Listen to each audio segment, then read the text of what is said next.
Imagine you're walking through a classroom in the Netherlands. The teacher isn't drilling students on grammar rules or making them memorize word lists. Instead, they're watching a BBC documentary about climate change, and in English. Later, students break into groups to debate environmental policies, all in English.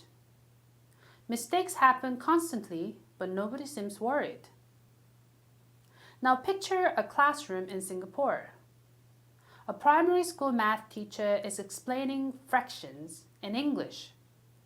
During the break, students read English storybooks together, switching seamlessly between English and their home language.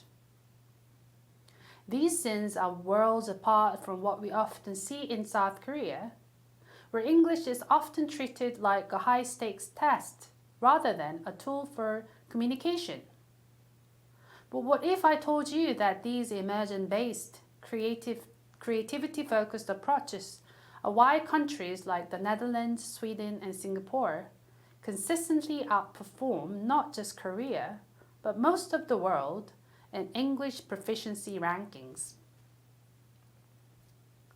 Today, we're going to dive into what these top-performing countries do differently and what valuable lessons they offer for countries like Korea, or really any country that's struggling to convert classroom hours into real fluency of English. So let's dive in.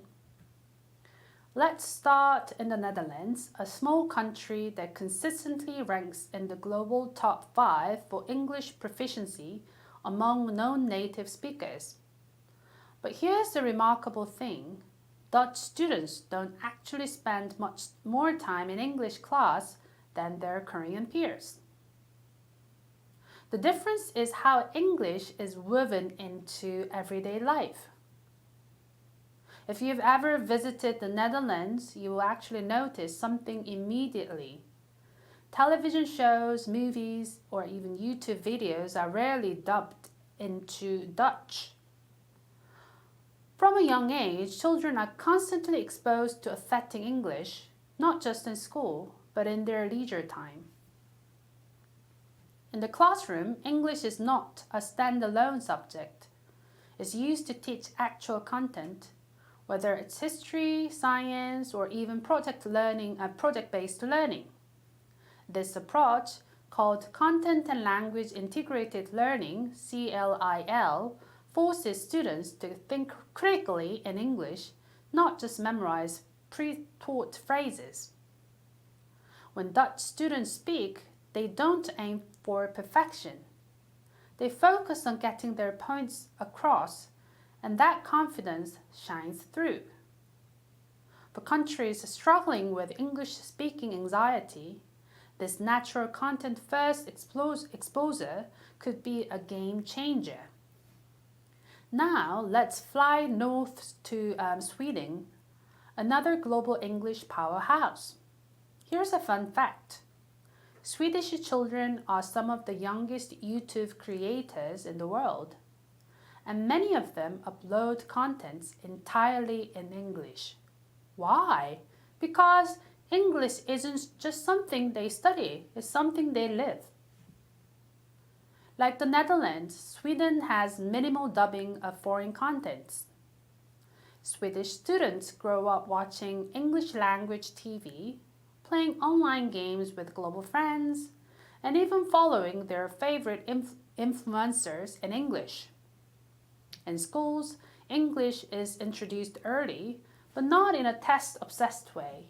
Instead, students play games, act out skits, and create projects in English. The emphasis is on practical, creative use, and making mistakes is expected and even encouraged. This early playful exposure creates learners who aren't afraid to speak because they've never been taught to fear mistakes. For Korea, or any country where perfectionism stifles confidence, there's a powerful lesson here. Learning through joy beats learning through fear. Now, let's shift gears and visit Singapore, a country where English proficiency isn't just educational, it's a national policy. In Singapore's bilingual system, English is the official medium of instruction for nearly all academic subjects, from math to science to social studies. This policy was introduced after independence to unify the diverse population, but it had an unintended side effect. It made English proficiency essential for success. The results? By the time Singaporean students enter secondary school, they are already using English to analyze complex topics, write research papers, and debate issues. This level of cognitive academic language proficiency, CALP, is miles ahead of test-centered memorization. Interestingly, Singapore also places high value on cultural pride, ensuring that mother tongues like Mandarin, Malay, or Tamil are equally respected. This balanced bilingualism reinforces both global communication and cultural identity. So for countries like Korea, this highlights a critical point. English should not replace the native language. It should complement it as a tool for global learning. Let's head to Finland, famous for its student-centered education model. Finland's approach to English is not about early drills or standardized tests. Instead, English is introduced gradually through play, songs, and storytelling in environments where students feel safe to experiment. Rather than emphasizing perfect grammar, teachers encourage students to make educated guesses, paraphrase when they forget the word, and focus on communication strategies. This builds resilience, a quality many Korean students lack due to test-induced perfectionism. Finland also excels at linking English to personal interest. Whether students love music, gaming, fashion, or science, they're encouraged to explore these passions through English language contents. This transforms English from a subject into a gateway to the world. Across all the top-performing countries in English proficiency, there is one consistent theme. Confidence comes first. Fluent speakers do not emerge because they memorized every grammar rule or scored perfectly on standardized exams. Instead, they become fluent because they actively used English to communicate, solve problems, create projects, and express themselves in authentic, meaningful contexts. This is not just a theory, it's backed by data. In 2022, Education First published its English Proficiency Index, EPI, a global benchmarking study of English skills in non-native English-speaking countries.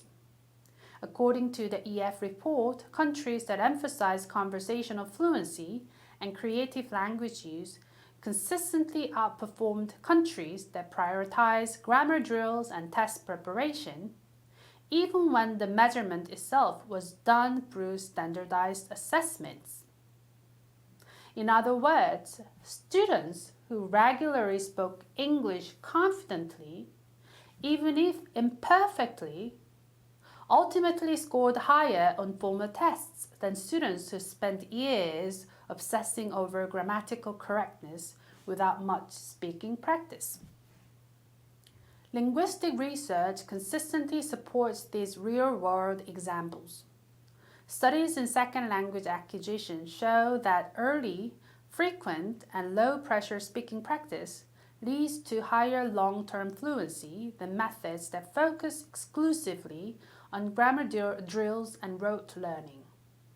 According to a 2022 meta-analysis published in Applied Linguistics, students in communication-first environments develop not only better speaking skills, but also faster processing speed in reading and listening tasks, debunking the myth that fluency comes at the expense of accuracy. Another study from the Journal of Multilingual and Multicultural Development in 2021 found that learners who viewed mistakes as normal and repairable showed higher willingness to communicate, a psychological predictor that directly correlates with successful second language acquisition. So the key lesson from these successful countries is simple. Confidence unlocks competence. Fluent speakers are not fluent because they memorize every irregular verb.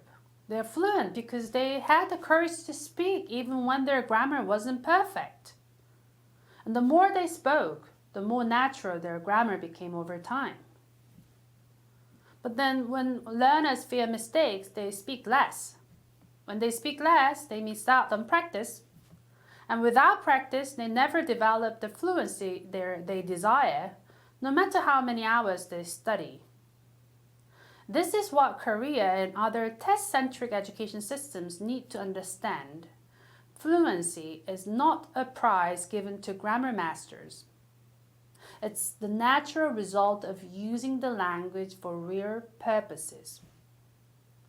So what does this all mean for countries like Korea, Japan, or China, where English is often framed as a high-stake, test-driven obstacle?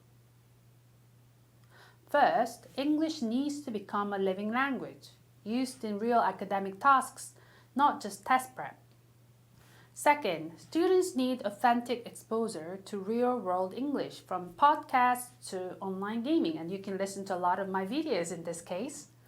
And third, early speaking practice, even messy, mistake-filled speaking, should be prioritized over polishing grammar perfection. And finally, and perhaps most importantly, students need permission to make a lot of mistakes. In every high-performing country, mistakes are treated as learning fuel, not shameful failures. The best English learners in the world didn't get there by spending billions on cram schools. They got there by using English to live, learn, and explore. Whether you are a policymaker, parent, or student, this is the real lesson. Fluency isn't something that you study. It's something you build through confidence, creativity, and real communication. So let's reimagine English education not as a race for perfect test scores, but as a bridge to the world.